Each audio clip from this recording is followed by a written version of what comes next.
مرحبا فيكم. الاتجاه مباشرة إلى الغرب، من بجوجل. ثم الاتجاه نحو اليسار. طيب هو حاليا قال لي بس وست كان راح يسار، لكن قال لي قبل شوي قال امشي إلى الأمام. ماشي على بعد 500 متر المتابعة في خط مستقيم. انتهت مثلا الآن مع الطريق هذا. شوف وآتي في الكمين.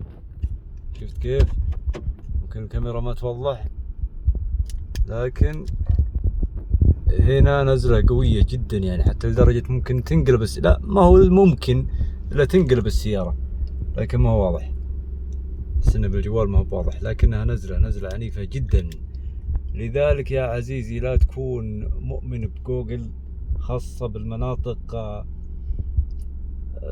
ما راح أقول عشوائية، لكن نقول قديمة، أو أنها إلى الآن يعني ما خططت بشكل سليم، فتكون مركز، وخاصة بالليل. يعني لو أنا ماشي معه قبل شوي ومسرع بتصير كارثة لا محالة، كارثة أكيدة.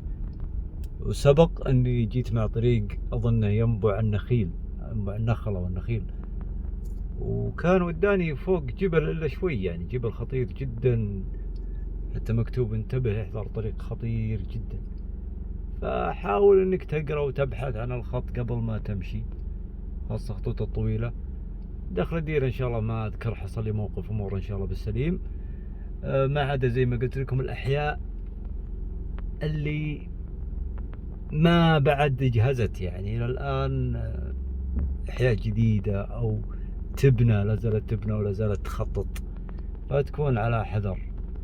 اي والله هذا اللي حبيت اني انبهكم عنه.